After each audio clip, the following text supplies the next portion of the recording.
রাসূল সাল্লাল্লাহু আলাইহি ওয়াসাল্লাম বলেন, মাত্র 23 বছর জিন্দেগি কোরআনের দাওয়াত দিলাম, দরদ ভরা কণ্ঠ নিয়া আমার উম্মতের সামনে দাঁড়াইলাম। দাঁড়ায় যখন আমি বলতে শুরু করলাম, ইয়া আইয়ুহান নাস কুলু লা ইলাহা ইল্লাল্লাহু তুফলিহুন, যখন রাসূল সাল্লাল্লাহু আলাইহি ওয়াসাল্লাম বলেন, ও মানব সকল তোমরা পড়ে নাও লা ইলাহা ইল্লাল্লাহ, তাহলেই তোমরা সফল কাম হয়ে যাইবা, তাহলেই তোমরা জান্নাত পাওয়া যাইবা, তাহলেই তোমরা নাজাত পাওয়া যাইবা, তাহলেই তোমরা সফল কাম হয়ে যাইবা। এই কথা যখন আমি রাসূল বলতে শুরু করলাম, আমার উম্মতগণ একজন মুসলমান হয়, দুইজন মুসলমান হয়, তিনজন মুসলমান হয়, দলে দলে মুসলমান হইতে শুরু করলো।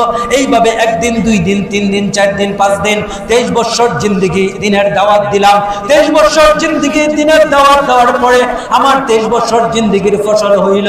আমি যখন বিদায় হজের ভাষণ দিতে যাই, 16 লক্ষ সাহাবায়ে কেরামকে সামনে নিয়ে আমি বিদায় হজের ভাষণ দিলাম। সুবহানাল্লাহ বলেন, সুবহানাল্লাহ বলেন। খাওয়া দাওয়া করে আসেন নাই? খান নাই? খাওয়া চিন্তা করেন না, জোরে সুরে বলেন সুবহানাল্লাহ। মাত্র 23 বছর জিন্দেগি দিনের দাওয়াত দিচ্ছেন, দেওয়ার পর 16 লক্ষ সাহাবায়ে কেরামকে সামনে নিয়ে তিনি বিদায় হজের ভাষণ দিলেন। রাসূল সাল্লাল্লাহু আলাইহি ওয়াসাল্লাম বলেন, শুধু কি 16 লক্ষ সাহাবী ছিল? তাদের ঘরের ভিতরে স্ত্রী ছিল, তাদের ঘরের ভিতরে সন্তান ছিল।